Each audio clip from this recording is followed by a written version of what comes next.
What's up, guys? Welcome back to another episode of Don't Be Sour. I'm your host, Max Tuning, and we are in Marbella, Spain with David De La Marinas. What's up, man? Welcome to Spain, man. Welcome to Spain. No, I forgot. You moved back from Spain. This will actually be the first time that this is publicly known, because you're putting this up before I put my video up. Yeah. If you guys don't know, give a little background of yourself, of who you are in our relationship. So, because we've done an episode before. We've done more of that. Well, we did a few with Joe. Oh, yeah, we did the Joe. Yeah, we did. I forgot about that. How far back you want me to go? No, just give me a little recap who you are. Well, I do YouTube videos. How to Beast. I grew up in Boston.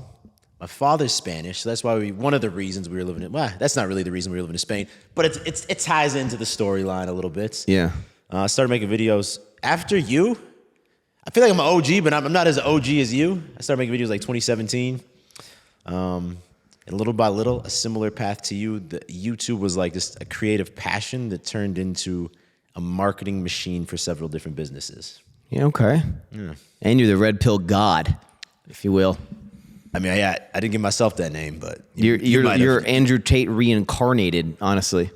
Yeah. Actually, I think Andrew Tate kind of took a little stuff from you. You're in the red pill space. You're trying to like clickbait this, like the guy who Andrew Tate copied. No. So David's one of my closest friends, and you've seen him in a ton of my videos being in Texas, and then we visit him in Spain. And I need you to, because they've moved back to Texas. Mm-hmm. I need you to break this down. I need you to break this down, David. Tell people this journey of moving that you've had in the past 2 years. Okay. So I grew up in Boston and lived in Boston until I was 28. Okay. And at that time, I had like, from time to time, I feel like this is like, the Putin interview that Tucker Carlson did, and he's like, I didn't want to check. Anyway, well, he took it back to like the 12th century. Oh, that's what Joe was saying. Yeah. Yeah, it's like, we're going to take it back. Why'd y'all go through like Ukraine or something? He's like, well, it starts with 700 BC. Yeah, it was like the first 30 minutes of the interview. So we're going to take this back to the 12th century, to the lineage. No, I'm just kidding. So I grew up in Boston. I always kind of didn't like being in Boston because of the cold weather, but like, I don't know. Because my father was in Spain, from time to time, I'd go to Spain for like 3 months, and that would like kind of like scratch the itch. But then I'd go back to Boston. But when I met Julia, she also wanted to leave Boston, even though she just wanted to move for a year and then go back to have her family in New Hampshire near her family.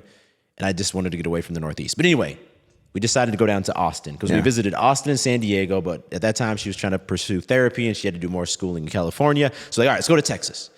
We liked Austin. We met a bunch of y'all. Was I when I ran into you the first time in the Alpha League gym? Yeah. After you reached out to me for like the first Sour Strips launch, you're like, can I send you a box? Like, I've seen some of your content. Maybe you had to be an elite content creator to get one of those. So well, of course, we're only the best here. Only the best here in Texas. But I met y'all in Houston. Then the COVID lockdown happened, and that's kind of what I think started this like chain reaction of moves, because we liked Austin, but that was the time being downtown in a city, like there was no amenities open. We started coming and visiting y'all. That's when our friendship started, right? We started kind of driving to Houston every month or so. We built the house in Houston, and then we got to Houston. And y'all lived like 15 minutes away from us. I think it was 8 minutes. It was very close. Google Maps. And I was stoked. I was like, all right, we're kind of like newer friends, starting a new friendship. This is before Taylor.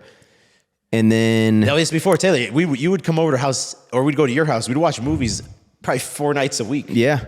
Yeah. It was sick. And then you were like, no. Then you were like, we hate Houston. Well, Houston... I don't hate on Houston, but we're not people who like going out in like the party scene downtown Houston. Right. Sugarland, it's a nice area. It's very convenient, but we felt it was kind of like boring after leaving downtown Austin. So keep it there. Closer? Yeah, you're just like talking like over here. Okay. The echo in here. Yeah. I have no idea how this podcast is going to turn out in terms of, because we have it on everything like auto, but we're just kind of, it is what it is. It's raw. It's raw. But yeah, anyway, we missed Austin. We thought, hey, we're going to go back to Austin. We now have these friends in Houston, so we can come visit from time to time. So we decided, hey, let's go back to Austin. So we moved back to Austin. We were actually under contract in a house that you saw that was being built near downtown Austin. But then there's a weird situation with that house, and that's when we bought this parcel of land, or this plot of land. We worked with an architect to design this house. And then while it was being built, we visited Marbella in Spain. And I think it's because we were in this mindset of we'd moved to Houston and back to Austin, and we were like, Marbella is the coolest place ever. And you visited. Like, Yeah. it's a pretty cool place, right? It's beautiful. The weather's perfect. The restaurants are cool. There's day beach clubs, so we can drink during the day instead of at night. It's better for You like how I us. said it's like we don't like going out, we don't like partying, but we love that there's day clubs that I can drink at. Well, right I down the realized street. that I do like that because I'm not like falling asleep in the corner with like the loud music. I'm at the beach. You know, I can jump in the water. Yeah, do a little true, cold okay. plunge. And we're like, no, that's going to be too much to figure that out with like dogs and like the businesses. So we're not going to do that. We're not going to do that. Then we went back like 3 months later. I go to Spain a lot because I have a lot of family there. And we went to Marbella again, and we were like, no, we need to make this happen. This is our place. So as you know, because we lived at your house for 3 months before we went to Marbella. We went there, we settled down, we loved it. It's like the coolest place ever. But ultimately, even though made us very happy, it wasn't like the most practical or efficient place. Okay, to hold live. on. Okay, we got to rewind it a little bit. So when you bought this land to build this house, Yes. that was the plan to live in. Yeah. Like even just having the mindset of actually, you know what? I know we have this like whole house going on, but like I want to move to another country and not like get out of this immediately. Like how did your wife, Julia, how did she like think about? Well, she wanted to go to Spain even more than I did, if we're being honest. Or she was more excited by that idea. And we did try and get out of this like briefly, but then we were like, fuck it, we'll just build it. Yeah, but I guess like if I was in your shoes, there's no way that I would have. In my mind, I'd been like, no, like we built this house, like I can't, like just whether it be like the financial risk of starting another gigantic financial burden in another country, Yeah. and it like says a lot about like your, I don't want to call it like a free spirit mindset, but like I couldn't Tolerance, just- maybe? I don't know. I mean, you're just. It was a bad decision, though. It was I would never recommend anyone to build two houses simultaneously because. And they're two like extravagant houses. They're not like. Yeah, no, definitely don't do that because. You Even basically though built like two forever homes at the same time in different countries. Yeah, and it's worked and it's gonna work out.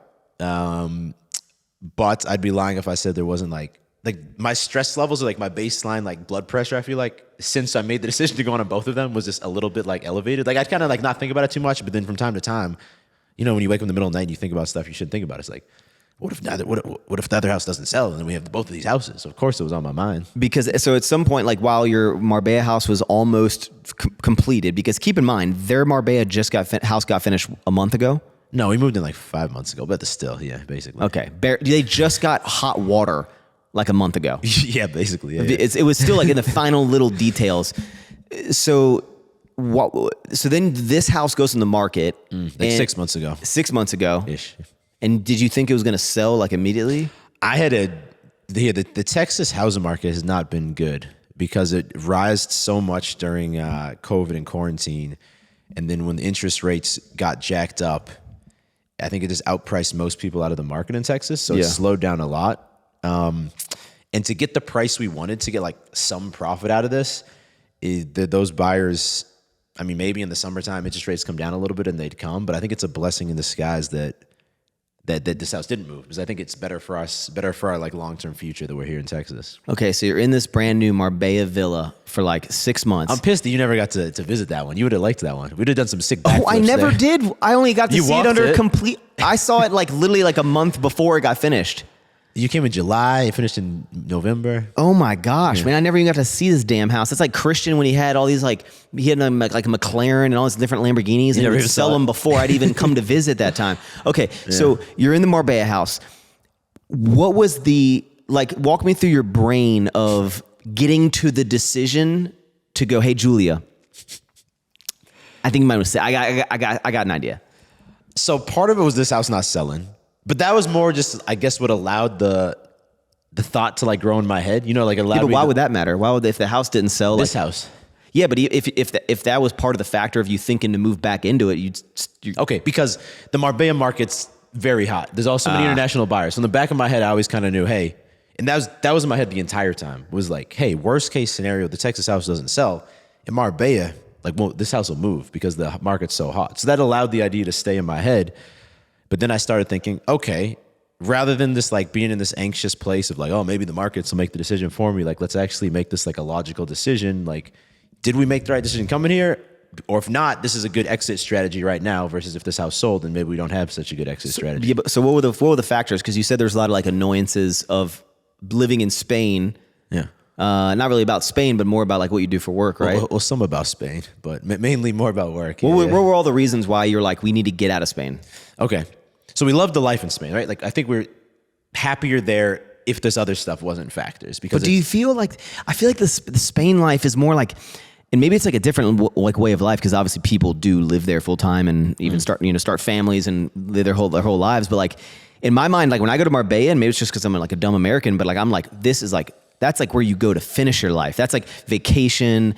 Not you can't. No, you can't live in that beautiful of an area all the time. You know. No, I think you're right.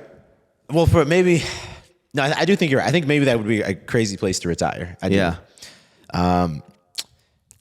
But at the end of the day, all right. So the reasons we came back, I'll just do me just like rattle them off. Yeah. Okay. Friends and family. When y'all come and visit us in Marbella, it's a little bit more special than like y'all drive. Maybe not this time because I haven't seen you in like a year. This is the longest, by the way, guys. We haven't gone without seeing each other since we met. Been over 6 months. It's been like 9 months. Yeah. That's over 6 months. Yeah. That is over 6 months. It's not the same. And that was one thing we liked about Marbella. People would come, would be like sharing these kind of crazier experiences with you. It'd be really special. But then we're seeing you once a year instead of once a month. Yeah. So that's one thing.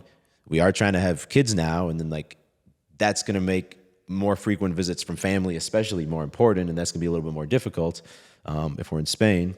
So part of it was that. Part of it, I do a podcast as well. I like to collaborate with other people. Some of them are in Houston like you, some maybe in Miami. In Spain, yeah, people come through Marbella in the summertime, but then it's like, am I just not going to do any podcast the other 9 months of the year that is not like June, July, or August? So that's not the main factor, but that's another factor.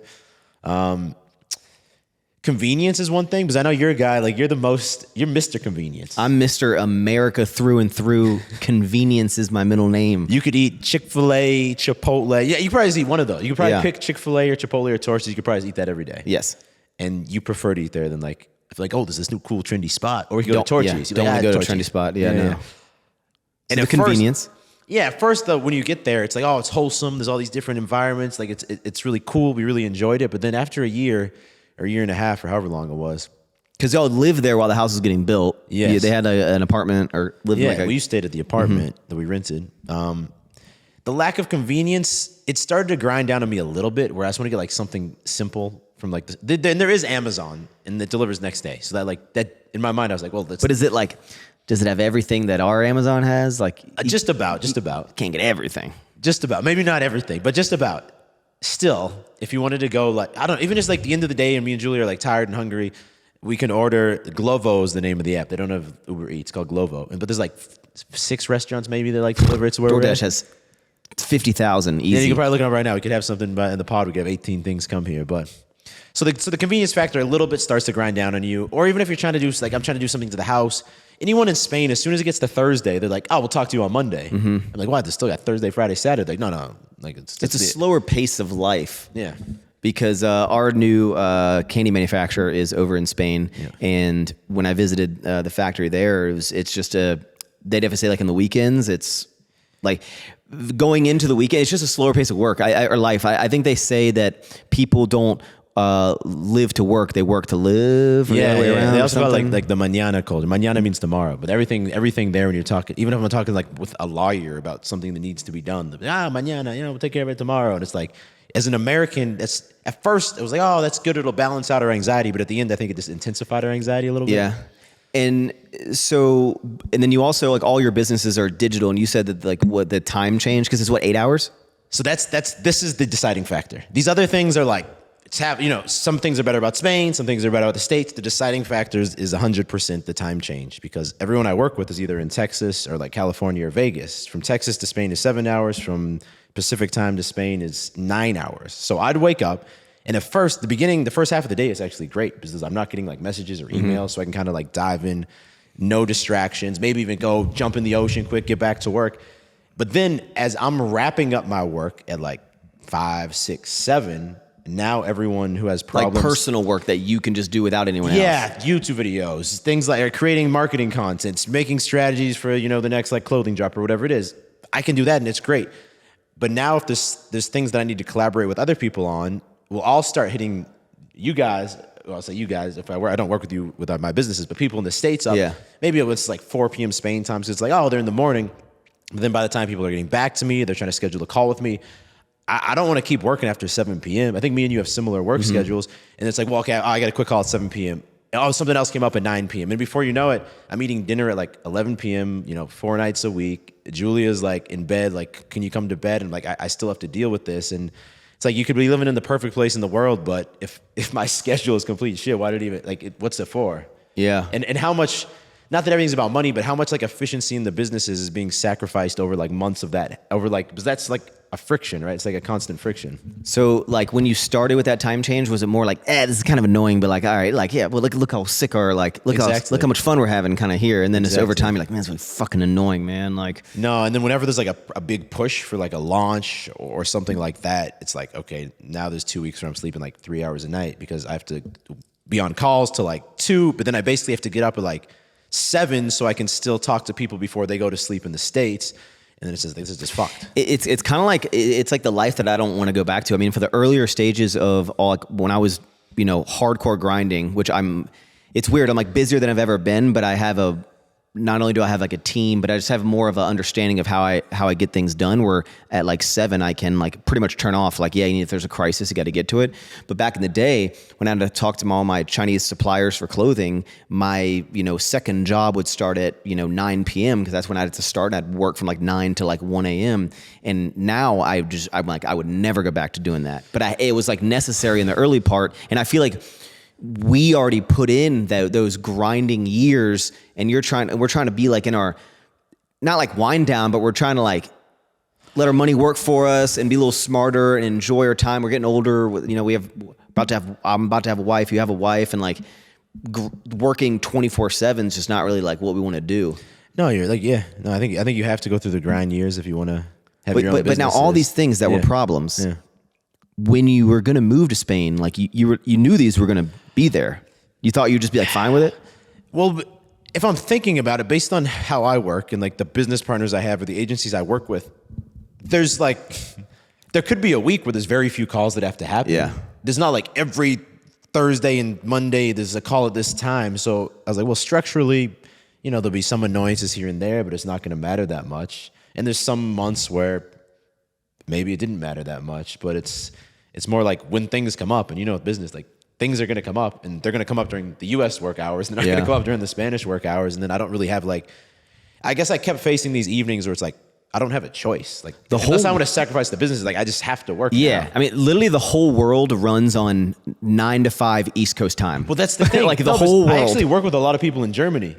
Different agencies. I work with the developers of the Beastly app, but they still work on the U.S. time hour anyway, because that's who all their other clients are. Yeah. And now walk us through the exact conversation and moment when you presented the idea of moving back to America to Julia. Okay. Like, what was she doing? How did you do it? Because that's a big, was she like, and then I need to know, like, was she like, great? Or was she like, David, no?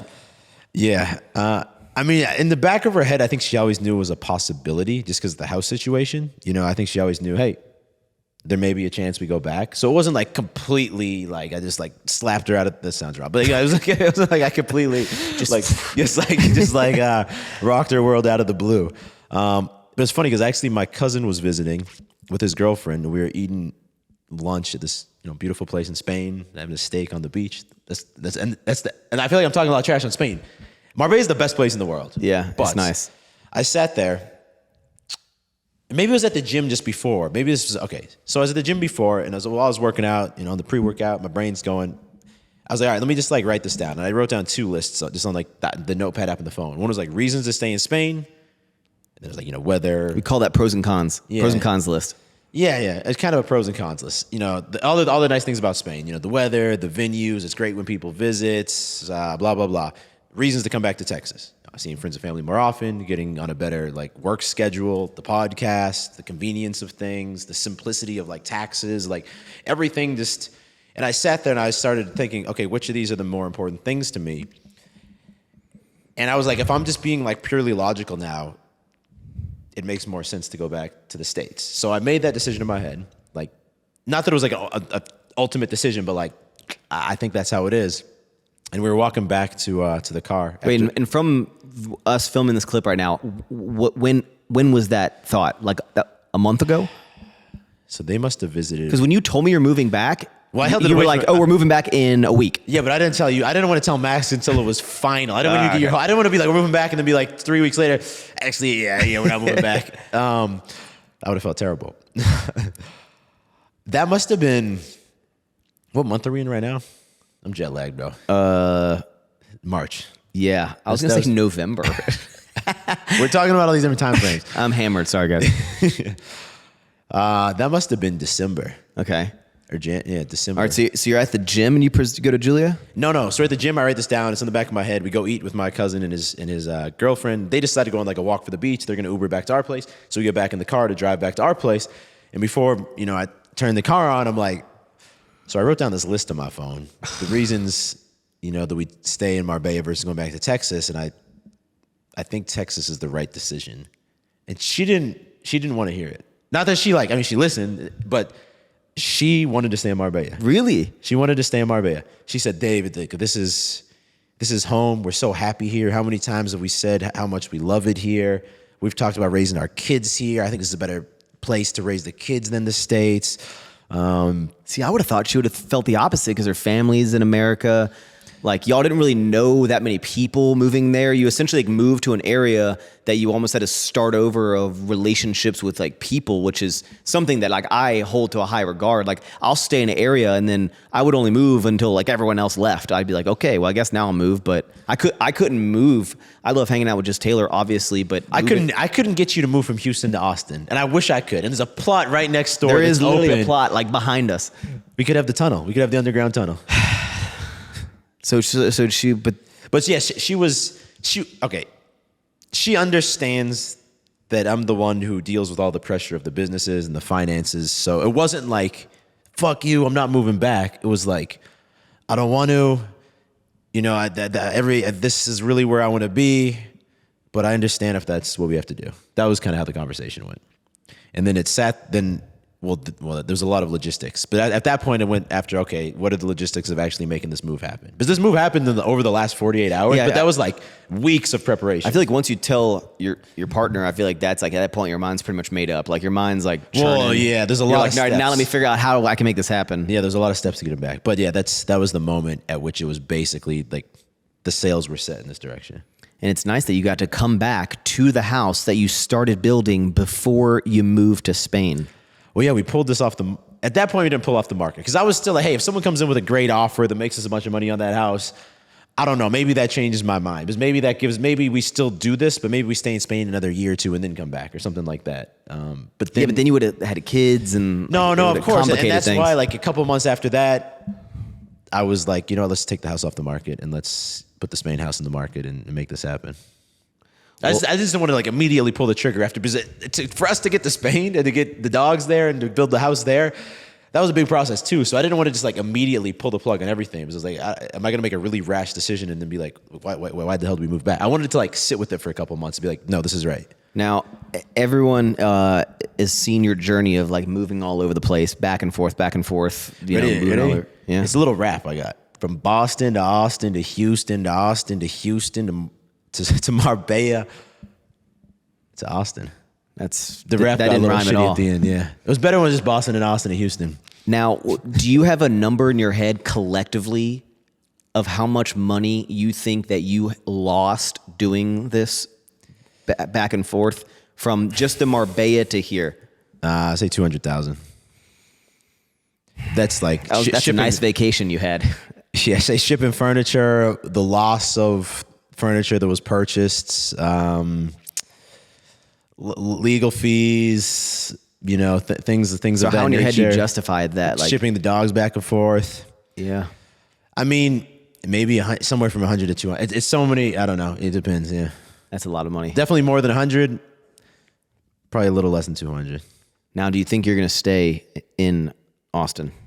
I don't ever fucking want to move again. I mean, you're asking me like a jet lag the day after the move. I don't ever, but seriously, I think we had a mindset shift to like, again, we got into this like a little bit of not a mind game, but we got into this mindset of like, we can find the perfect place to live and it's going to be awesome. And I think that mindset's gone, and it's like, we have a good place to live and we can travel to go to these places and this works, and no longer does the goal need to be finding the coolest place to live. Like that's not the goal anymore. Yeah, no, I understand. I feel like mindsets shift as we like get older. But also kids are like, we're going to have kids this year, hopefully. Yeah. Well, we're in March.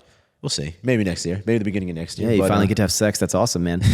What do you think's the biggest thing that people should know about like cultural differences of living overseas versus like America? I mean, the first thing, like I am just like the convenience I think of here, and I'm sure you can get used to it. Like, yeah, there's things that are similar, but you get used to it because then you find like your massage place, you find your good Thai restaurant there, the good burger restaurant. So you just over time you build your new roster of like go-to spots. I think I'm just like a brand hoe. Like I think I'm so used to like the brands, the stores that I know and love. I know what they're gonna have. I know I know exactly what I'm gonna get in there. Look, if there's a spectrum of like you on one side, the ultimate side of the spectrum, we're like, I want Chick-fil-A and I want this brand and I want it to be delivered at this time. And then the other end is maybe like someone who's like, a digital nomad who's just like, every 3 months I'm going somewhere new. Yeah. I'm somewhere in the middle of the spectrum. But the main differences I'd say is, and the benefits of European culture, it's a little bit more like wholesome. Like it's not so like cutthroat about business. There's a little bit more like personal interaction, I feel like, with random people. I feel like the life's a little bit more wholesome and healthy there. But you sacrifice a lot of like business efficiency. Yeah, but not to say like you couldn't be. There's plenty of people that like. It also depends where you are, because you've been to Switzerland before, for example. I feel like if this is the U.S. and let's say Spain's definitely below it in efficiency, I'd say like Switzerland. It's granted, it's a smaller country, so it's easier, but it's like that's almost like the future in terms of how efficient everything is there. Germany's probably in line with the U.S., but then when you get to southwestern Europe, Europe. Spain, Italy, France, they're slower paced. They don't care as much about money. It's just different. And I think just like, I think our mindsets just shift like a lot as we've gotten older, because we're both 34 years old and 35 this year, bro. Fuck. That's crazy. When people ask me my age, I know it's 34, but sometimes people ask me, I don't remember if it's 33 or 34 anymore. That's called memory loss, dude. And that's it's called something. Dementia. Yeah, that's something that some of you might want to get looked at. See, now I've forgotten what I was going to say. You got it too. It's the fucking memory loss. It's the 34. I think like the older that we get, like you want a lot of different things, and I think that's normal. But like now we both, I mean, this is very much it's a very nice suburban neighborhood, but like we live in the suburbs now, where I think for a long time, you want to live that like kind of fast paced life. But like, how is your like mindset shifted of being fine, not being, we're like 25 minutes from the city, now you got to get in your car and drive. You used to be like, I want to be able to walk or ride my e-bike everywhere. Like how have you like started being like, you know what? I'm fine with a quiet like house in the neighborhood, Well, I don't know, but I do know that now when I go out and it's just silent out there, like I really appreciate that. Part of it's for filming YouTube clips, but part of it is I think, and that's one thing we liked about Marbella. It was quiet, but it was still in like, you went, it's different. Like there's a lot of like venues and stuff around it where it's almost like you're in a downtown, but you're not. But I think that's, I don't know. Yeah, for years I'd only ever consider living downtown, and I know the same for you. But at this point, I would hate to live downtown. No, now that so why would you hate to live downtown? Because I would hate to live downtown. Oh, I would hate to live downtown. The only way I would love to live like in the city or in like a penthouse condo or something like that is if all my friends lived in the same building or next door or something. But even so, like, dude, like, what? It's a pain in the ass. I just like, I remember before I got my house in the suburbs, I went to dinner with Shawley and a bunch of people. And Shawley was like, Max, don't move to the suburbs, dude. You gotta live down here because he's like, I'm moving down. I don't know if he lived down there at the time, but he was like gonna move because he's like, you don't want to live in the suburbs. Like you need to, there's all these restaurants and everything. But I'm more like if I want to go out once or twice a week, I can just drive 20 minutes. Like, but you also get. Here's what I think it is. I'm not gonna say for you, but I think for us, we start to get like excitement in life from like the business challenges or from maybe moving to the next stage with like a family. And I don't know if, I think that just maybe happens as you get older. Gradually. And whereas in the past, to me, what was exciting was like, try and pull some girl back to my apartment, right? Like that was exciting. Now, even if I was single, that wouldn't be exciting to me. Now what's exciting is more, the business challenges and things like that. No, and as we get to 35, I think a 35 is a pretty monumental number of like an age point. Like, Why are you saying that? Because we're old as fuck, bro.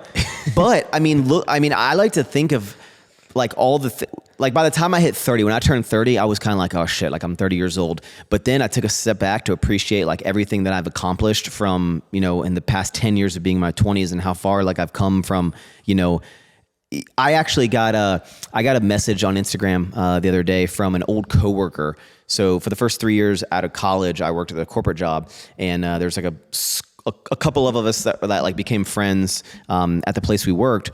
And this girl reached out to me and she's like, hey, I just got some sour strips from the store. I just wanted to reach out and say like, it's been so cool to see like, everything you've accomplished. She's like, just as a reminder, in 2014, we were making $14.75 an hour carpooling to work because our cars all were pieces of shit. And I like, just to maybe take a second, like look at my phone and I'm like thinking of it, like where I'm at now in my life. And I'm like, oh my, like that was 10 years ago. That was only 10 years ago, and the crazy like trajectory that my life has like taken that I would have never expected 10 years ago, like carpooling.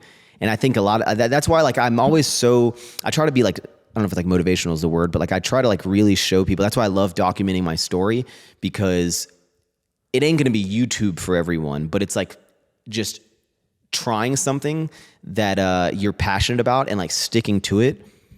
Like it can change your whole fucking life. Like it's realistic. Oh, it is. That's what you're trying to show people. Yeah. I think like this isn't some.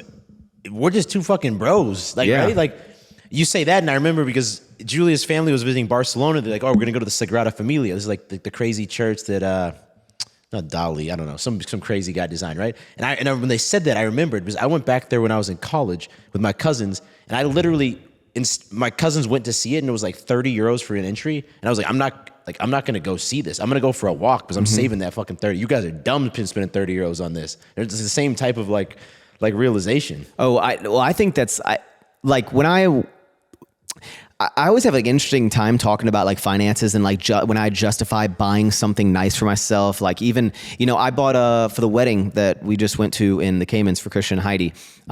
We went to the mall because Joe and I needed like a suit or something. So Joe needed we went to like Express and shit like that. They got his size at Express? He needed like the tall one. But we went into Gucci and we're like, you know what, dude, why don't we get some like Gucci loafers, right? And they're like $900, like very expensive for shoes, but I justify shoes and like jackets. I'm fine with getting like expensive stuff because I'm like, I want it to be comfortable. I want it to last. I want it to. It's also hard to find.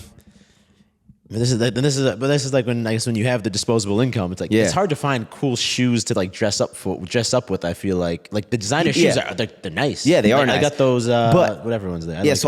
We buy these Gucci loafers, and isn't Gucci though? I'm surprised Joe would buy Gucci because Joe's a guy who's very he's hip to the street. The word on the street. That's not the right thing. What was the brand that did those ads with like the children? The designer brands that did the ads with the Balenciaga. What? Balenciaga. Yeah. Gucci's owned by the same people as Balenciaga. I see. I ain't supporting Gucci. I'm surprised Joe's supporting Gucci. We're gonna have to grill him on that next time. Are they? Yeah, Christian wears Balenciaga like all the time. Oh man, yeah, that's that demonic stuff. I know, bro. I mean, you can tell because he has like these parachute pants. But so I buy these Gucci loafers, which, by the way, the most amazing loafers, like amazing. And I get home and I was kind of like, I kind of want to not like like I see all these creators. You look at people. I don't know if you know all these people, but like like Rice Gum and like XQC and like Aiden Ross and all these people, and like a lot of them they buy all this luxury shit and they're like showing you, but in like a boisterous way. And I'm like, well, damn, like okay, like I show people everything, and I want to show people these like Gucci loafers. I really like them. Like I bought them. I'm like, hey guys, look at these cool shoes I bought, and I post it. It's a business write-off. I showed the people. I post it. But I ended up taking it down because one guy replied to me and goes, "Money's changed you, Max." He's like, don't forget where you started. Like, don't become one of those people. Like money's changed you, man. And I was like, and I deleted it because I was like, I'm not trying to like rub it in people's faces, right? But it's interesting because I always like think back to those times and I'm like, yeah, I'm doing well for myself now. Like, I'm not going to try to hide that I am doing well financially, but I never try. But I'm always You don't want to rub it in someone's face. yeah, and I always remember where I came from, and I'm like, guys, like I got here just like anyone else did. I was like, I don't come from money. I don't come from I didn't like everything I've done. I've worked every dollar that I have worked for that money. Like every single dollar has been from the hard work over the past 10 years. And so like, I still to this day have like imposter syndrome when I like can like buy things that I want. And, because I'm still trying to be like so frugal with my money when I'm like I guess I haven't like learned how to like be more open. Like I'm still like, you should hear me. Taylor gets like annoyed sometimes. I'll be like trying to save like $1 here, $2 there. I don't know, man. Yeah. I mean, it's tough, I guess, because I'm the same way. But then when I realized like like the moving situation, how much money it cost me, it's like, I get, that's the benefit of having money though, right? Is that you don't have to stress like the small money decisions because like, with the money you're making, like anything less than like $1,000 probably is negligible to you, factually. But I know that still your mind doesn't think that way. And then also, but it's an interesting line to toe because you want to like, you're on like, if we're talking about the spectrums here, like you're on the spectrum of like not flexing, not wanting to flex at all, right? Yeah. And is it because it makes you feel that people who follow you is going to make them feel like uncomfortable? Because the other end of the spectrum, anyway, tell me. Yeah. The way I look at money is that I even hate talking about it because I feel like it. Like I don't think you can't look at my life like you can understand like I can buy what I want, but I guess I don't like buying fancy shit because you think that like younger Max is following you now, and if he sees that you buy something Gucci.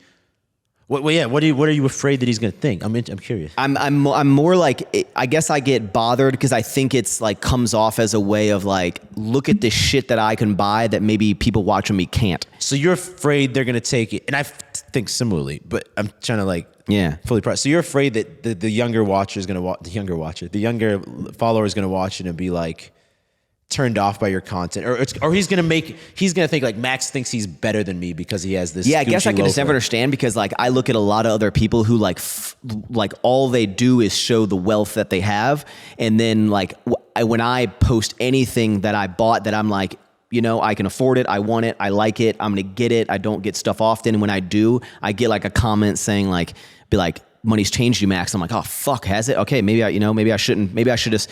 But then I'm like. I think there's a saying that says it's like this Ramit guy, and he says like there's Ramit Sethi. Yeah, he's like, I will teach you to be rich. That's a great book. The goat of personal finance. I reached out to him. He didn't respond to my DM. I'm trying to get on the podcast, but he says that he said there's no virtue in living there's no virtue in living below your means. So like me trying to not make it seem like I'm doing well, like there's no virtue in that. Well, when I interviewed Wes Watson, he challenged my belief on this a little bit. And obviously he likes to show the different cars that he drives and the different, he was wearing, what's like Reggie Miller's old basketball player. Richard Millie. Reggie Millie. I want to get the Reggie Millie. And I asked him about it because I was like, it seems like you like to flex, you know, like what's the thought behind that? And his thought was more that he thinks it inspires more people than it would have the negative reaction to. Yeah. And there's no way for us to measure that, unfortunately, right? But like the more people would see that and be like, damn, I've seen Max go from $14 an hour carpooling to flexing the Reggie Millie.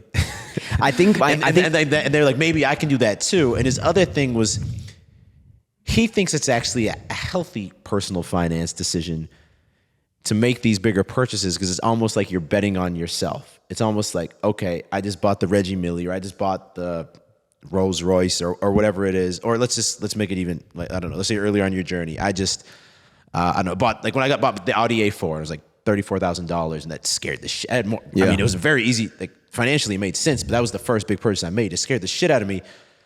But there's some like benefit to betting on yourself that you're like more motivated to like, now I have to grow to like to remake that money back. All the time I used to always think in my head, I was like, it was so dumb. I've been saying this for years. I would always say like, I never, like when I would get like a nicer apartment or something, I'd go, I almost liked having higher bills because then it was like, now you can't fuck up. Like now you really have to keep going because you got to pay for all this like lifestyle kind of creep that you're trying to do. Well, I think a lot of people, they stay in the comfort of their parents' rent because it makes sense, right? Like you're living for free. Yeah. You're getting the food. But I think a lot of guys, when they finally move out, that's when they start like getting momentum with their money because like they have to, right? It's like, oh, I got to make my own money now. And then like all of a sudden you start like, at least with me, that definitely happened. I started like working harder than I thought I could, or like being a little bit more ambitious than I ever was. And it's like, oh shit, like now stuff's starting to work out a little bit. Yeah. I don't know. I feel like I ramble and rant, and whenever I guess I never like buying nice shit because I don't want to not be relatable to the people that started with me 10 years ago. And it's more like, so it's like I feel bad about buying shit that It's one of those lose-loses. Yeah, it is a lose-lose. Yeah. But I don't know. You got nice shit. Yeah. I'm excited to see this new house of yours. This is going to be a nice one. They ain't going to be hiding the price tag on that, man. That house is going to be, if you, a lot of people buy Lambos and shit, like this house is going to be some, Well, I never want to that's say. where you won't be able to hide that like Max is doing well. Yeah, I never want to say those things, but like the purchases that I've made lately, it's like, if you were to quantify this in Lambos, it's the amount of Lambos that have gone into these things. It's a lot of Lambos. It's a lot of Lambos. And I don't have the Lambos, but. Yeah. I don't know, man. I feel like just as we get older, it's like I just like always have these like inner battles and everything. But as getting older, I'm getting married this year. Now, question as a guy who's. You know what? I never said it to you in person. Congratulations. Hey, thank you so much, man. I said it to you after. Congratulations. Thanks, man. I said it to you. I mean, I knew the plan. I knew it was in action. I said it to you over FaceTime, but I'm happy for you, man. Now we're just both a couple of guys that are just simping, going into the girl. They're just gonna ruin our lives, you know. They're gonna take all our money and leave us, man. Now, David, why don't you wear a wedding ring, wedding band? I think it's me about my Reggie Millie here. This is Vincero, which is actually the sponsor of today's video. I don't like wearing anything on my. I just like. That's your right hand, bro. I don't like wearing anything on either of my hands, man. The dogs are coming through. I don't like. I'll wear it when me and Julia go out to like a nice dinner. If I'm gonna put on like the designer shoes we're talking about, then at that point I'll put it on. But I just don't like having it. It's not that I'm not like proud of my wife. Like I mean, it's Rolo's coming after you right now, man. Get down, buddy. It's more that. I mean, like. What was I saying? Like, the dogs are distracting me. It's not that I'm trying to like hide the fact that I have a wife. Like anyone who watches my content, like Julie is in every fucking video. Yeah. She's in half my Instagram posts. It's more I just don't like anything in my hand. What are you thinking?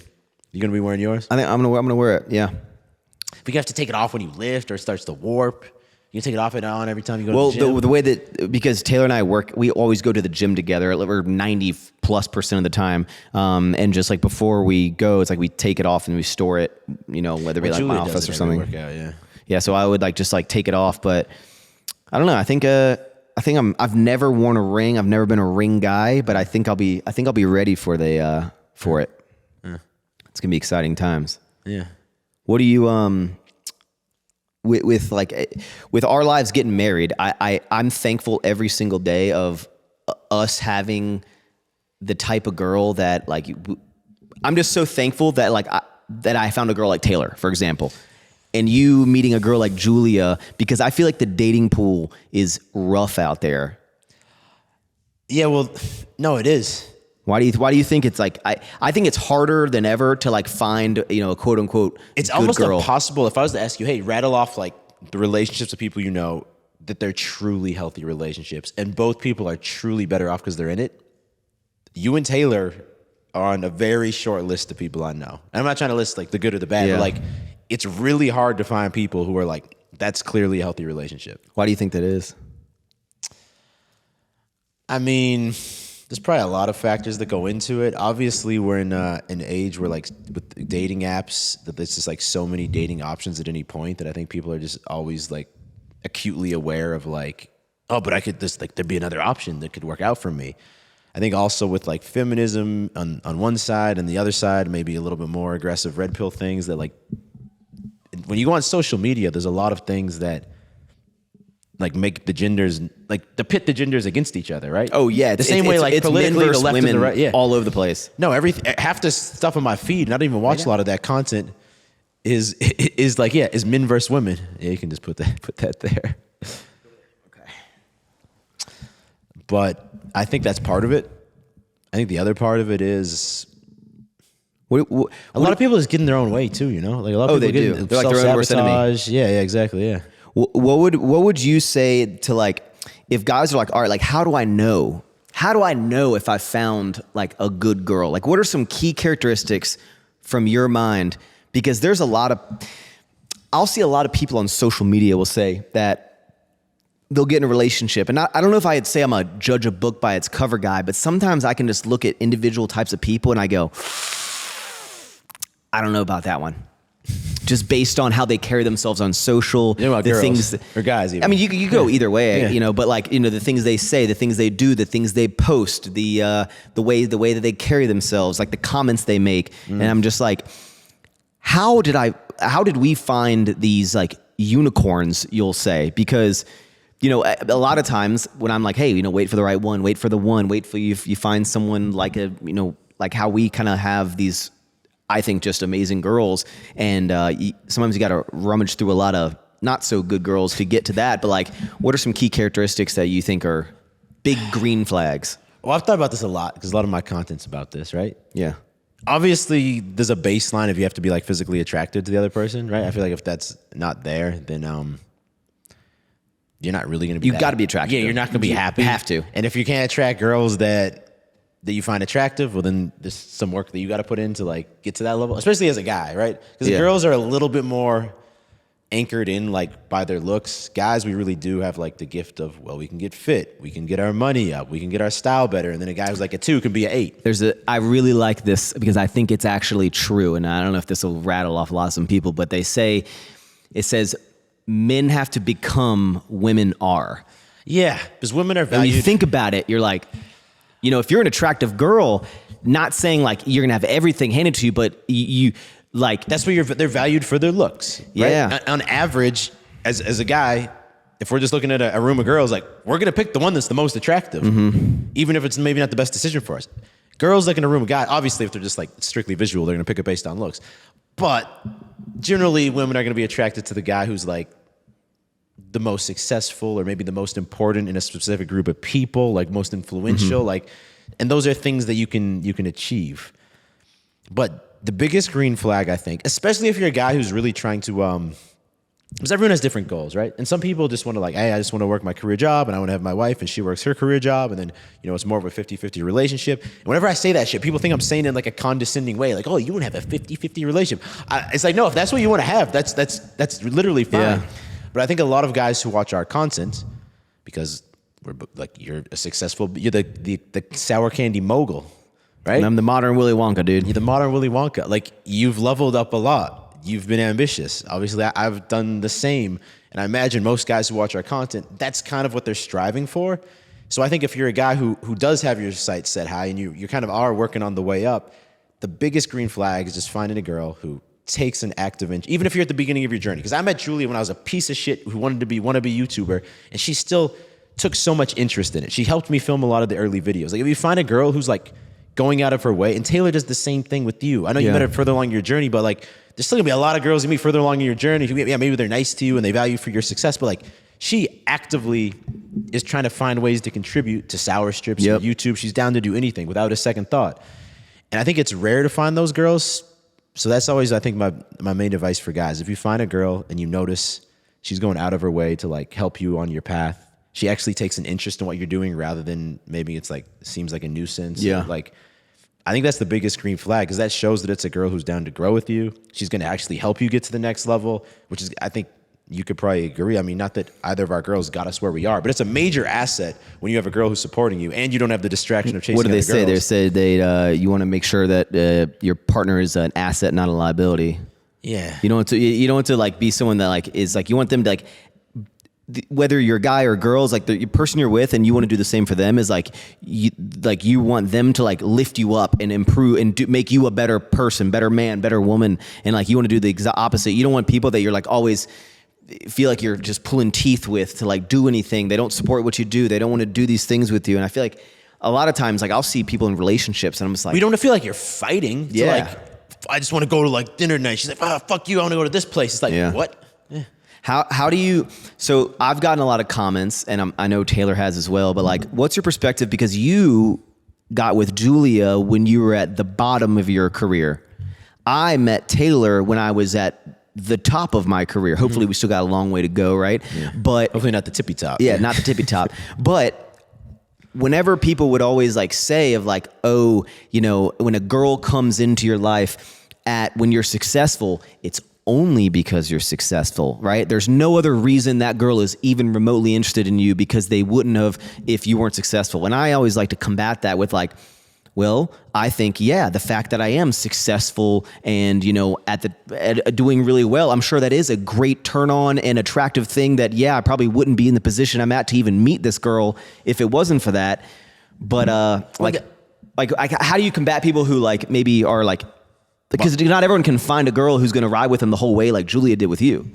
I think part of it is like you're saying is like accepting it for what it is. Yeah, I'm sure Taylor finds you more attractive and she was attracted to you because you're successful. The same way that you're attracted to her because you think she's hot, right? And that's like, that's obviously if that's the only thing she finds successful about you, that's a red flag and that's like a danger. But like girls are going to find you more hot and they're going to be more attracted to you if you're successful. So it's not a bad thing. The same way, yeah, Julia was something on the way up, but like I'm sure her right now finds me more attractive because I've been more successful and I've continued to level up. And if I just stopped doing that, not that she would leave me, but it would be weird if it didn't make her a little bit less attracted to me. The same way if she just let herself go and got chubby, like I'd be a little bit less attracted to her. Yeah. Well, I think it's important for like everyone in the... But the same thing still applies, because even though you're at the top of your game, you still met a girl who was trying to find ways to actively like contribute.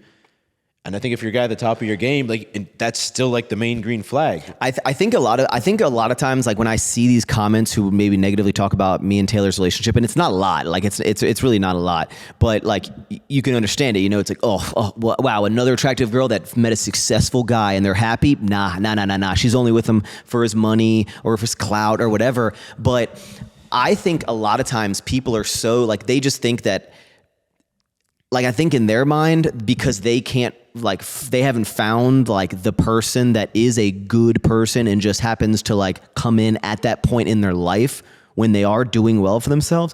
Because if you have that mindset, these guys aren't doing well for themselves. Really, yeah, and it's like if you have the mindset that like every girl is only going to date you because you're successful, then that means that. But it's like, wait, okay, so I disregard women and get successful, but when I become successful, women are only going to want me because I'm successful. So it's like, how do you find a girl? But I think these are just guys trying to tell themselves. You got to go to the farms and find a girl who's never heard of anything and, you know, save her from, you know, being a cornfield husk scyther. I don't even know. You know, it's like you got to find a girl. Like I don't understand. I think it's just another story, because if I'm a guy who's posting this and hating on Taylor or Julia, but let's say Taylor, because that's the example you're using. It's just a guy telling himself a story, because if that story's true, that if you're successful, girls only want you for your money, well, then now there's no more pressure on myself to have to be successful and to put in work. So I think at the end of the day, it's just something that like removes you know what I mean? Like, I don't have any responsibility to improve and to put in hard work and to put myself out there with women if at the end of the day, that's a bad outcome for me anyway. Yeah. I think it's just like a self-protection story. Now, what do you think about, I don't know if the 50-50 relationship's the way I want to go with it, but... Those 50-50 relationships. Some people are like really against it. But as someone like, let's say, and here's the thing where I get self-conscious when I talk about this, because it's like, I almost like hate talking about like successful Max, because then I'm almost saying that like only successful people can relate to this shit. If you're not successful like me, turn this podcast off, right? Because I hope that every guy, girl, whatever, I hope that everyone becomes like the level of success that they aspire to be, right? And when you get there and you meet someone, right? And let's say, guy or girl, you're doing better than that other person, right? And then the outside public starts seeing like maybe, you know, hey, like, you know, for example, when Taylor came to live with me, it wasn't even a question in my mind that Taylor needed to like contribute to my rent, because in my mind, I'm like, why would I ask this girl to pay me any amount of money? It doesn't like... But it's the same thing, bro, because it's people earlier on in their journey where they would, if that girl moved in with them, and when Julia first started moving with me, she helped me with the rent. Yeah. Because guess what? I wasn't making a lot of money, bro. I needed help with the rent. Yeah. Like it was helpful. And I think the guys who are leaving those comments are in that position where like, well, if a girl moved in with me, I'd need her to contribute, but Max doesn't need her to contribute. So she's taking advantage of him. Yeah. I think it's human nature, but I don't know. You found a great girl though, man. I love Taylor. I love Not like, I don't love her like that though. Thanks, man. Yeah, she's mine. Back the fuck off, bro. You know what I'm saying? What do you think about people splitting the bills? Do you think a guy should pay every single time for meals? I think if you're in the position financially to do so, that you shouldn't look at. Here's a better question. If a girl never, let me say this. If a girl, even if I'm in the financial position where I could take care of every meal, I would still like the girl from time to time to try and offer and say, oh, this one's on me. And that meant a lot. Obviously, when I was financially worse, that meant a lot to me. But even if I was doing financially really well and I wasn't going to let her pay, if after 5 times of taking a girl out, once she hadn't said, oh, let me get this one, it would be not a straight up red flag, but like a little bit of a, Why do you think you went down the path of being a more like traditional male versus not a traditional male? Like, I'm assuming you're like man leads, girl follows, woman follows kind of thing of like, I'm going to support the finances. I'm going to make sure everything's provided rather than like, well, let me ask you this. Okay. Because you've been in a variety of relationships. And each of those relationships has probably even had like a variety of different phases. Mm-hmm. And I'm sure in some of those phases, you've been more like the leader and the girl's been more like looking up to you to lead the way and take things forward. In another, maybe it's been more 50-50. Is that true? Or have you experienced both of those? I've only been in a handful of relationships, and the relationships that I've been in before Taylor, I was brokey max. Okay. So it's a hard, like, yeah, it's a tough I've never been in a relationship when I started being successful, or even on the path. But even if you're not successful and you're broke, you can still lead the relationship in a traditional way in terms of like all the romantic dates you set up. Maybe you buy, a nice outfit for your girl. You're making the more stressful decisions, whether it's about, I don't know, finance decisions or life decisions or living decisions. I guess what I'm trying to say is, for me, and I've had both dynamics. The dynamics where I'm leading the way and the girl's kind of like looking up to me and letting me lead the way, and she's more in a little bit more of a feminine role where she's there in a more supportive role and she's taking care of more of the traditional feminine duties. If I'm going to be the one who's making the money and doing those things, well, she's going to be taking care of the house more and doing those things. I have personally found those to be more like fulfilling, happy relationships. Well, you probably also want to date or be with someone that's very complimentive. Like almost like opposite of you, because you're like, I'm not trying to date myself. That'd be fucking annoying. Like, I don't. Bro, I'm not trying to date like a hot-headed fucking brains going 24/7. Like, I did a reel about this back when I uploaded reels, and they crushed it when I did, but I haven't stuck with that. I don't know why. I uploaded a reel that basically just said that. Right? It said like, if you're a successful guy and you're on the way up, like, why would it make? I don't remember how I framed it. Was that Bo? I should maybe let him out. That was either your dog making noise or a TV fell off the wall. Yeah, dude, it's okay. Dude, it's all right. I basically said that. Yeah, the same thing. Like, if I'm focused on improving my confidence, taking the lead, leveling up my finances, why would I want to date a girl who's doing those same things? Like, why would I want to date myself? Yeah. And it got a lot, and it got a lot of views, and then it got a lot of heat and negative comments. People take comments like that at face value rather than like thinking about it like more like analytically, or like, okay, like what's the depth of that? Now, Julie had friends who straight up left hate comments, and she almost lost friendships because of this. Her friends left comments? Yeah, no, she had a couple friends who were like, I don't use the word triggers, but who were very unhappy with that reel and left comments rather than contacting her, and that created problems for her. Not to go into her personal things, but those are public comments. And my point is, I don't understand how that.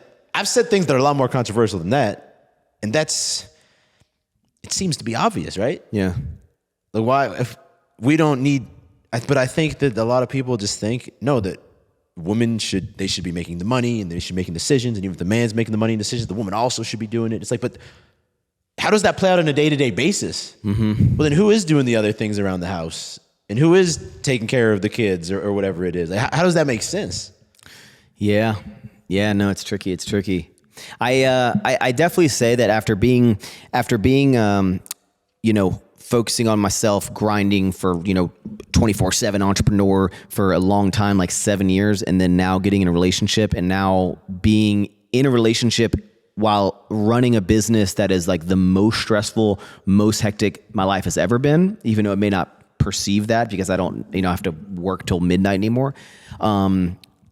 1,000 times over, my life now with Taylor in it is substantially better. Obviously, in a just in an emotional type of way, but even in work, I think I was in the mindset for a long time that if I found a girl, no matter how great she is, she's gonna slow me down. I met you in that phase, bro. And you were hard headed in that phase. And Taylor's been the opposite. Taylor has. I want to take a little credit. I think you hanging out with me and Julia a lot opened your mind a little bit. Oh yeah, there could be a healthy relationship out there for me. Yeah, for sure. It's like people that like, are like arguing 24/7 and have respect for each other, and like, it's like seeing that kind of dynamic definitely opened my eyes. But just getting a relationship with someone who like Taylor wants to see me win.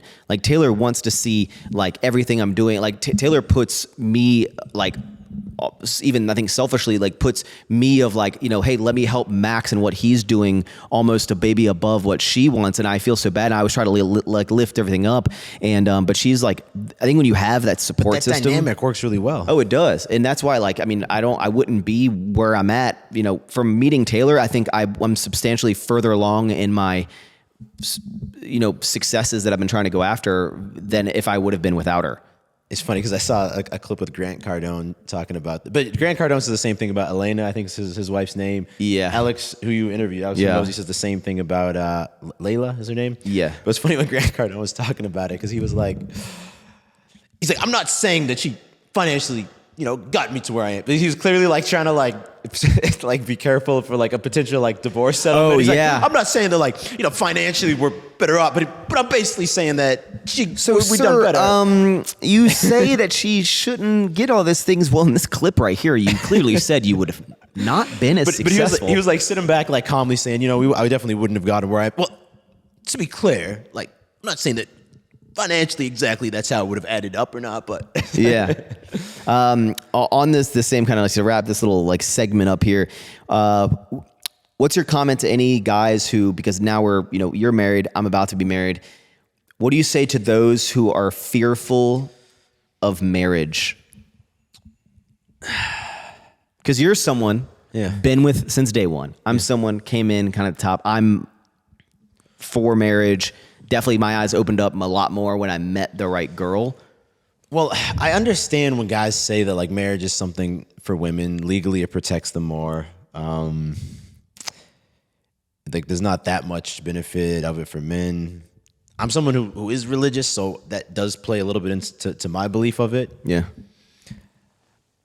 My point is, I wouldn't want to pressure people to get married, and I know a lot of successful guys who would say that, hey, like I'll commit to a girl for the rest of my life, basically, and I won't sleep around with other girls, but I just don't want to like get the government involved in my relationship.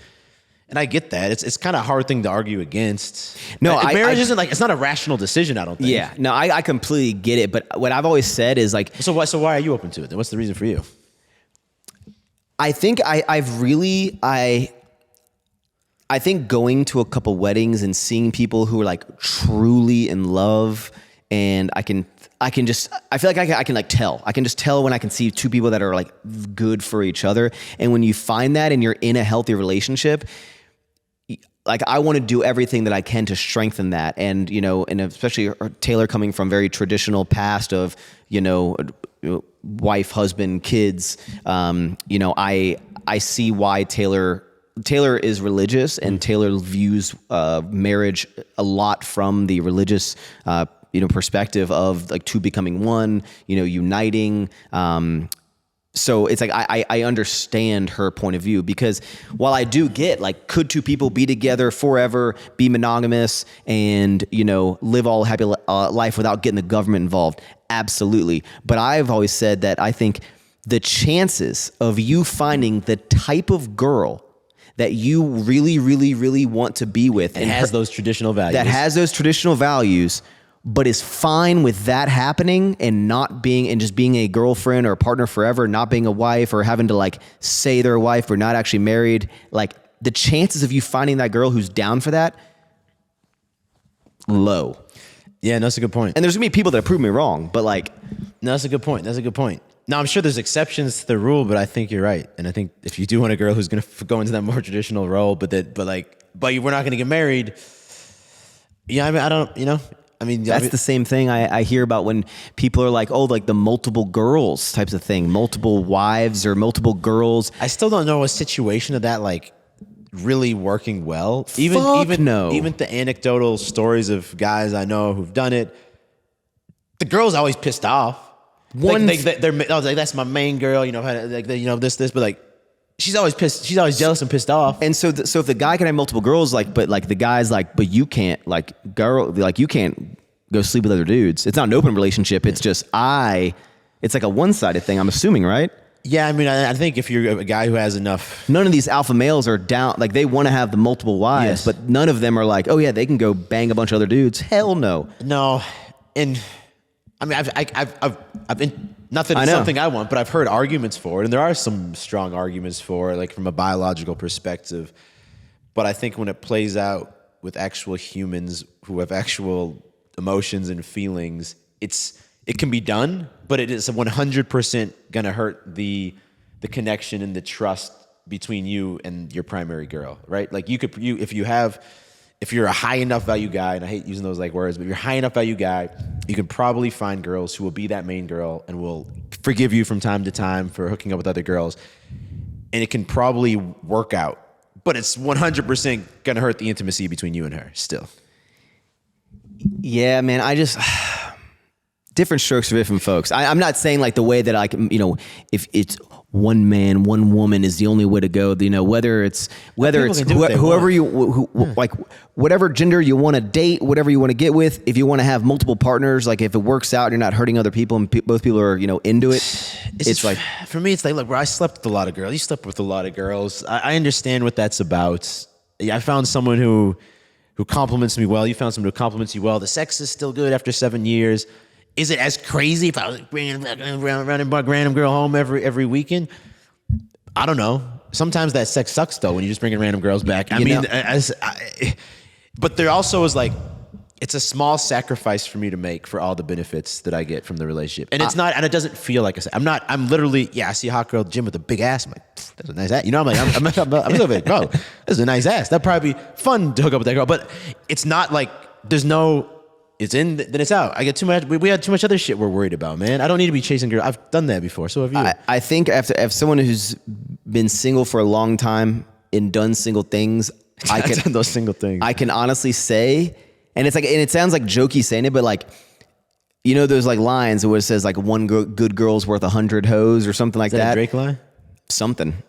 Might be Kanye or something. One good girl's worth of... It's a Kanye line. Is it? Fuck. It is a Kanye line. You don't even know, bro. You're not a real Kanye fan. GOAT, man. He's the GOAT. But... Max admitted it today, by the way. I can honestly say that... oh, my notes fucking disappeared. I can honestly say that being in a happy, monogamous relationship with one girl, and me knowing that is going to be the person I'm going to be with the rest of my life, I have less than 0% doubt. Like I just have, I'm going to reword what I'm trying to say. I have like the utmost confidence in that is like what I want to be, how I want to live my life. But you can't quantify. And I think part of the problem is you can kind of quantify like the enjoyment or the satisfaction of sleeping with different girls and having options or exercising options, I think is one of the later terms. But what I'm trying to say is you can quantify that.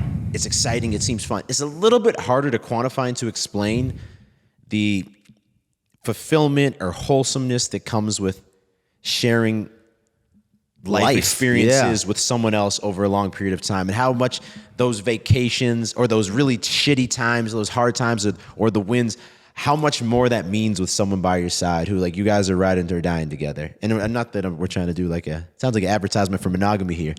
I am a freaking advertisement for monogamy, bro. My life has been better off with Julia. 1,000%. And knowing, and I feel like getting into a relationship has given, which I guess as it should, it's like getting in a relationship has given like my life a lot more purpose, because now it's like I have to keep winning because I have someone else like like not relying on me, but like I'm supporting someone else. And when I support the family and like I want to be the man, I want to be the provider. Like I need to keep going. And, you know, and I also want to, sounds like might be like a morbid thing to say, but like, you know, if whenever I leave this earth, whenever that time is, I'm banking on the fact that I am going to pass before Taylor does. Like I'm just whatever that day is. I hope we Romeo and Juliet and pass the same time. But like I also want to make sure that like You'd rather pass before her. For sure. How come? Because I don't. It's shitty either way. Yeah, it's shitty either way. But the way I look at it is I don't that be alone without me. Is that like I'm working so hard. It might be weird, but like down the road, that like I want to know that like if I pass at any given moment, she's taken care of. She is taken care of for the rest of her life and then some, and like the kids and everything, where like she isn't going to struggle. And so that's what motivates me every day. And, you know, I think I have a lot of scary tendencies, you know, dealing with like the passing of my dad and stuff, to know that shit can happen anytime. But like seeing it happen in your family, I have this weird thing in the back of my head, and it's kind of morbid to say, but I'm like, I fear every day of getting sick, right? Of like, you know, getting some terminal illness, which probably everyone does. But, you know, in my head, I'm just like, if that ever happens to me though, I'll know that like I've like left this earth with like giving everything I could to Taylor. Like it'll be like she's taken care of because I love her so much, and she's helped me get to like, you know, where I'm at. And it's a beautiful thing. And like, I think when you find that person, it's very important that you don't pass it up, because it's like, I could not imagine my life going back out in the fucking single world. Hell no. Yeah, man, I can't imagine. I know losing your dad I'm sure there's a crazy amount of pain, but just a significant impact on how you think and how you operate. And, but as you know, it's interesting. I don't think I ever really, I like how you just said that, how it gives your life and the things we do more significance, because it's not just for us. There's something nice. It's not just about me. It's not just about what I want and my things. It's about not just my wife either, but like the family that we're going to create. And I think it just takes to getting a certain age. I actually remember when you visited us in Austin after we moved back from Houston to Austin. I don't know if you remember this. We were on, it's called Edge Rooftop. Yeah. And I think I mentioned to you, that's because I think I had an offer on the table for like to acquire the Beastly app. I remember and that. I told you, like, you know, man, my mindset's starting to change and think more about setting us up to be stable with kids soon. But I don't know that. I don't know what got my mind there, and I don't know what's gotten your mind there either. And I think maybe it's a combination of having the financial security and meeting the right girl and getting older, and maybe there's just some intuitive wisdom inside of us. Yeah, man, and like I think it just pushes you like more and more, because it's cool to grow and build a successful business and life for yourself, but it's even cooler to do it with someone else.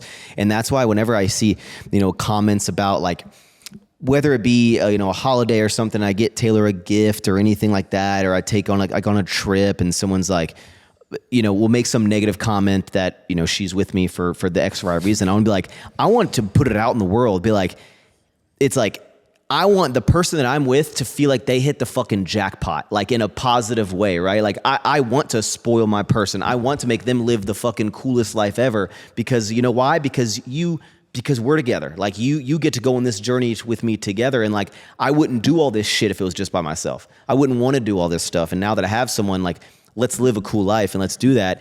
And I think, working towards that point where you can, be in, I think as a man, like, I think getting your finances up, I talk about money a lot, and I feel like people take it in a way of like, I'm trying to like remind people that I'm doing well. I'm like, I don't need to remind people, right? I'm trying to show them that I started fucking sharing a car with my coworkers because my car sucked. Guys, no. Dude, calm down. And podcasting with the dogs. Yeah, it's just I think we started on the topic of like finding a good girl, and when you find one, and I think it'll be the biggest asset of your life. Let me ask you a question. Okay. So we talk about a lot of the positive things here. What's something, and I'll answer it also, what's something you think you could do better in your relationship with Taylor? There's a lot of things you do right. What's something you think you could do better? The first one to come, honestly, patience. I think I have a lot. I think when Taylor talks to me, I'm thinking of the response I want to say while she's talking, rather than like completely listening and being like, and it's not like I'm not listening, but it's like I'm already like, she'll get halfway through their phrase and I'm like, all right, I already know like what I'm gonna say. And instead of like processing and being, I feel like I can do, I'm very like impatient, and I always want to kind of like, I think patience. Yeah. What about you? I mean, it's similar, but I feel like there's a little bit of an impossible balance when you are trying to, because you're managing a lot of things with sour strips and all the different logistics that come with that, and keeping the YouTube and the podcast, and I manage a lot of things too. And I think that I need to be better about it. The same way you're saying you need to be better, but sometimes I think there's just so many different things in my mind, and then Julia brings up something to me that seems insignificant in the moment, and I can be very dismissive. And like, because in my mind it's like, well, I'm dealing with like a really stressful situation here, and you really like want to bother me about there's like a stain on the floor, or something. I'm like who gives a fuck about that? Like, I'm doing like, and I can be dismissive. Yeah, it's the same kind of thing. It's like patience and being present in the conversation, no matter. And then afterwards, I realized it hurt her because she like brought this up and it was important to her, and then I basically was just like shut up. And I was like, man, that obviously didn't feel good. Yeah, I think, and this is just something I've had to learn is, you and I are very similar because we experience. We're very similar, bro. We're very similar. Even today, we're texting when Max is coming up because we're so particular about everything. Like, I'm like, are we gonna get Torchy's for dinner? You're like, Torchy's not a dinner spot. I'm like, yeah, but this is my first meal. I'm filming in a YouTube video, so it's gonna be Torchy's. And then you guys like didn't respond. Me and you were both so when we lived in your house for like 3 months together, there was a lot of banging heads because we're both like, I just want it to be this way. Yeah. I think we're super similar in the fact that we both view life from a very practical and realistic scenario. Like if things don't make sense, we're like, no, like you can't, like I'm not going to deviate. Like this doesn't, like we're almost like Curb Your Enthusiasm. Like we're very logical with our thoughts. So a lot of times in a relationship, that I'm getting used to is realizing that I don't want to say like, oh, you can't like talk with like in logic, but like the way that I would talk to you is not the way that I need to talk to my partner, and That's tough. And having more compassion. Yeah, it's just understanding that you can't talk to your girl the same way you would talk to an employee or you're like your friend. Yeah. And I think me like switching that for me is a tough one, because a lot of times Taylor will have a question, and instead of like thinking about like emotionally like how she's going to feel about my answer, I just give the most straightforward, logical answer rather than like thinking about like the way that answer is going to make her feel. No, because obviously when they're coming to us with something that's important to them and they've been maybe thinking about it, and then in my mind, they're similar. Well, she brings something up that's like, this maybe will be a factor in our life in 3 months from now, and like we could easily make a decision then, and right now I'm dealing with these things, and I'm just like that's stupid. Like, don't think about that. There's no point thinking about that. But you can't, because that's how I would talk to like you or to an employee. Yeah. Like, no, we're not. That's not. We're not going to worry about that today. That's like down the line, maybe. Yeah. But in a relationship, the other person, I don't know. It's tough, right? It's tough. You just got to you just got to remember that, like, you know, everyone has feelings, and like just because I want someone to talk to me like direct. I don't need the emotional aspect of it. And I'm not saying like every conversation with Taylor is emotional. That's not what I'm trying to get at. But it's just like what I think, and that's kind of like you, is like what I think is something that doesn't need that deep of a conversation is just very black and white. Yeah. And I think it's just understanding that like you can't talk to your partner the same way you would talk to like your friend. Yeah. And I'm newer to that, and I catch myself a lot. It's difficult. It's challenging. But it's tough because it's also a habit for both of us that's gotten us where we are, and knowing like, no, I need to turn it off now. It's like I know my brain doesn't work like that. It's like, no, like that's like, I'm really good at what I do because of that. It's like, fuck, but it doesn't work here. I feel like a lot of times too, I feel like I talk about like my stuff too much. Yeah. And like a lot of like my world is so wrapped up in this, and sometimes like I'll catch myself like, well, it probably doesn't help the both of us, like our path to success revolved a little around our YouTube channels, that revolves around our lives. Mm-hmm. Like, not that I'd consider you or me very self-centered, but at times we might lean that way because our businesses are almost based around our personality a little bit. And that's, Yeah. I think that's I don't know. Something popped in my head. Something maybe for me to be more self-aware of at least. Yeah, but I was like, I try to like make sure I appreciate that like every single time if I'm like, oh, I need to run back to here to film something. Hey, we need to wait in the car. I need to fly the drone. I need to do this or whatever. Every single time Taylor's like, okay. I'm like, Taylor, can you hold the camera? Yes. She never's like annoyed or anything. And like, the only time Julie be annoyed or fight me on these things is if I'm just like, was just disrespectful to her about something. Yeah. Then at that point, she's going to give me shit when she probably should about like, no, I don't want to film this clip again because you're being a dick. And like, in my mind, I'm like shut up, we're just filming this clip again. I think the overarching point I'm trying to get at is that like, in a relationship, there's a lot of like give and take. And even when you found like a great person, you'd understand that like, I think everyone kind of goes in, or maybe there's just me, but like, you're like, I'm so fucking great. Like, I'm so cool. I don't do anything wrong, you know, and realizing. It's so easy to pick out the other things the other person does wrong. Yeah, exactly. And Taylor compared to me is a saint. And I just like, I'm always, I think the biggest tip I would give, I don't know if we're giving relationship advice, but like, understanding that you and yourself have internal flaws, and understanding that like you need to, like, I just always try to make sure of like, how is Taylor going to feel about what I'm going to say and way I'm going to do it. And I've caught myself a lot more just being very mindful about like what I say or how I react to a question, instead of just something that will be very direct. I was like, that can probably come off snarky or snippy when it's not meaning to. It's just a very quick answer, and more like understanding of like that, like, hey, I need to like just answer things a different way. Yeah, thinking before you speak. It's a tough one for me. Yeah, and I don't know. Sometimes I feel like I like in the morning, my routine is like my alarm goes off.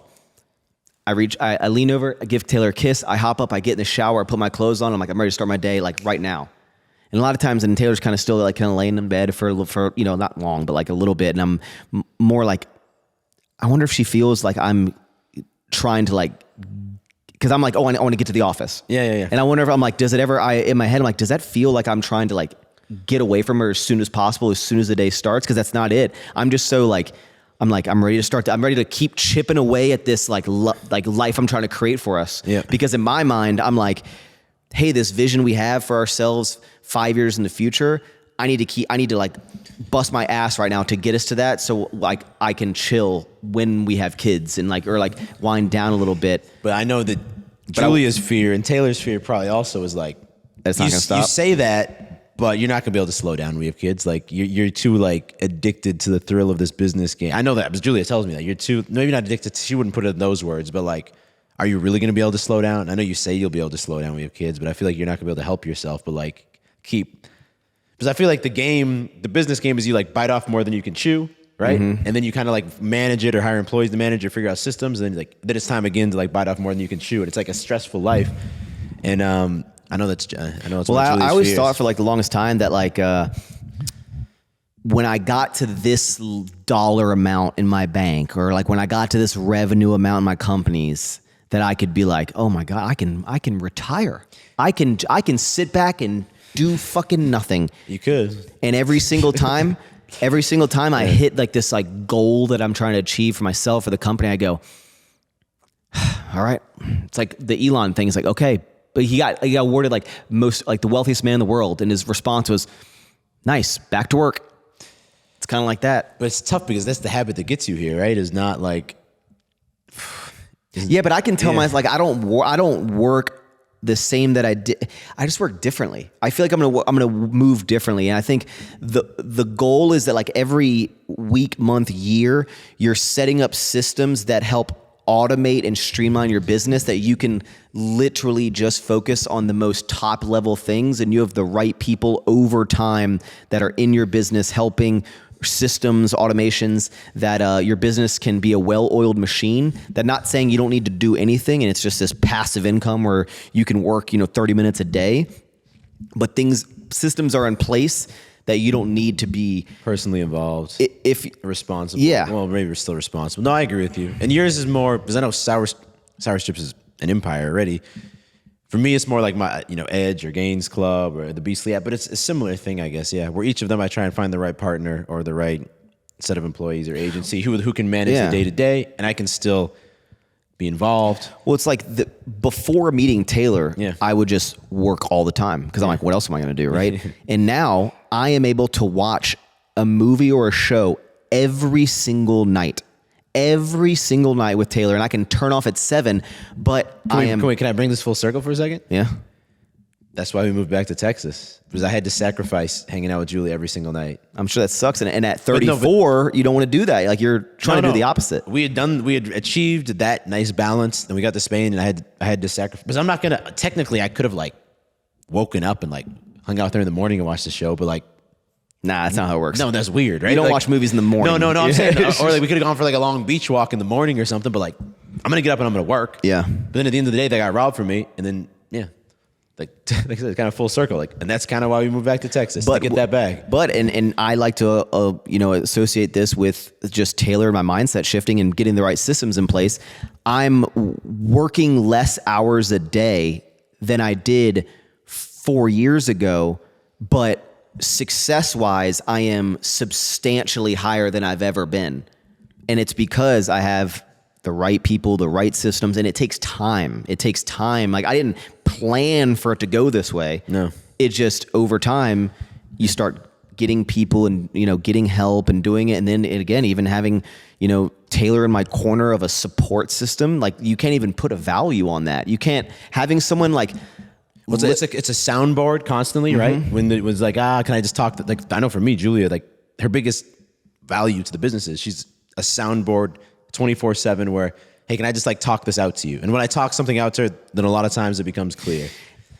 100%, man. And I think men want to be this like alpha go 24/7, but I don't know if it's simpy or as lame as this sounds, but like, not literally doing this, but sometimes like having a woman that you could lay your head on her lap and she could like, just like comfort you and like listen to you, like it's something that like it's hard to even explain until you're in it, and the power that comes from having that support system. And it obviously doesn't need to be a woman, but like it's like the power that support system. Can you caress my head after this for a little bit? I would do it, dude. But got a lot of things on my plate, man. It's powerful. No, I agree. But I think that is kind of the traditional masculine feminine dynamic, is that in this case, we're working a lot, we're grinding a lot, and it's not that they're not working a lot, they're working in a different way. But at the end of the day, sometimes, man, you've been dealing with so much shit, you just want to exhale, like you said, like lay in your girl's embrace while you're like watching a movie, and there's nothing better than that. That recharges you like that. Mm-hmm. And you can't beat it.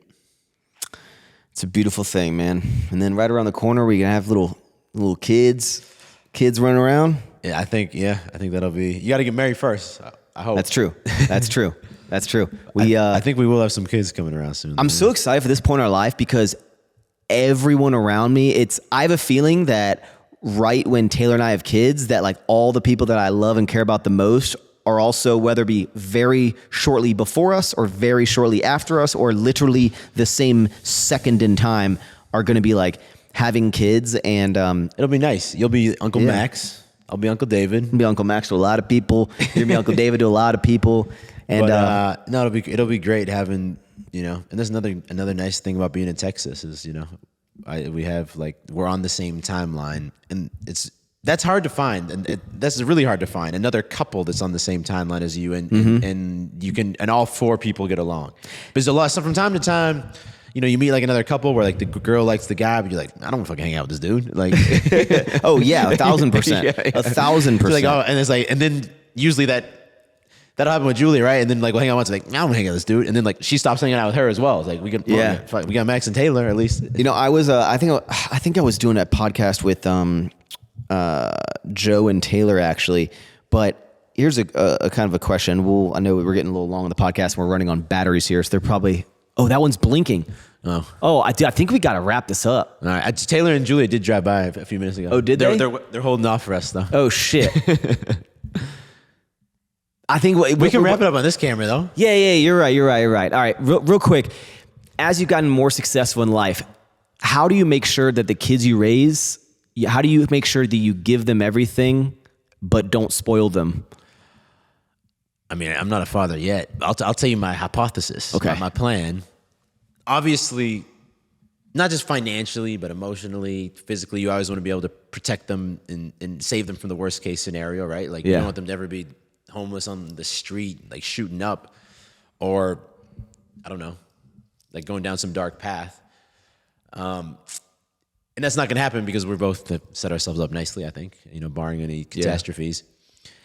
But for me, I think, especially in today's world, where like I think it really seems like with school systems and things, like things are softer and softer because people don't want people's feelings hurt. I think I'm gonna try and have to find ways to challenge my kids or not insert a bit of pain. That sounds really like abusive from like a father like son relationship or father daughter. But I think we'll have to find ways to insert challenge into their life. Yeah. Because I think for me growing up, like, for example, it's like a small thing, but like I had an allowance, and to get those $10 a week or whatever it was, or a month, like I had to mow the lawn, do the dishes these days, and like clean up this other shit. And if that wasn't there, like then I didn't have any money. So like, I think that's like a basic example, but I'm sure there's other ways to, to implement like challenges in their life so that things aren't easy, even though they're ultimately safe. See, I'm actually going to go the opposite way. Kids get Lambos as soon as they get their car, brand new G-Wagon, driving to school at 16 years old. Nah, I think I'm gonna do the same thing. Challenge, chores. I can't wait because then I can let I don't have to pay any landscapers or anything because little Billy and Susie will be out there. Yeah, they'll be fired the moment my kid's like 13 years old. We'll go buy the lawnmower. And they're like, oh, you want the new Xbox? Yeah, well, actually, I need the backyard remulched around all the pots. So get out there, kid. But dude, great chatting. We're gonna hang out after this podcast as well. The batteries are all gonna die on here. I hope you guys enjoyed it. I know it was focused a lot about more reflecting on kind of like how far we've come, and I always think it's so cool that we've been documenting, because you're one of the few people that have been documenting religiously, consistently for so long. From broke. Yeah, you can go back and see it. So anyone says any shit about, how I've changed, or if I talk about money too much, I'm like, look at where I started. And I hope that I don't know. That's also a lesson for people who want to get. I talk to a lot of guys who they want to start YouTube and they want to be successful for a second. And I was like, don't. You do it. Start now. Start when you're broke as fuck. That's way better. Well, and it's like everything is. You did the same thing. Is everything we started? We just started doing something we loved, and then it turned into something that made us money. Mm-hmm. We were making hundreds of dollars a year probably from YouTube for the first couple ones, and it's like, and it's just like, you got to keep going. You got to keep sticking to what you know, and because you never know where life is going to take you. Amen. Because before you know it, you could move to Houston and Austin and Marbella and back to Austin. Full circle. It's good to be back, dude. Bro. That's right. The backflip bros are back. Hope you guys enjoyed this. Make sure you like, comment, subscribe if you're on YouTube. Leave a comment down below. Hit the notification bell if you're any sort of podcast streaming service. Give us a 5-star review. Don't know what it does, but I think it helps. I am not sure if there's going to be an episode next week. I am getting a hernia surgery literally as this episode airs. I am literally probably going under the laparoscopic surgery. Say a prayer for Max. Yeah. Hernia out. Tuning out. Thank you guys so much for tuning in. Eat more sour strips and ever forward. Boom. Peace.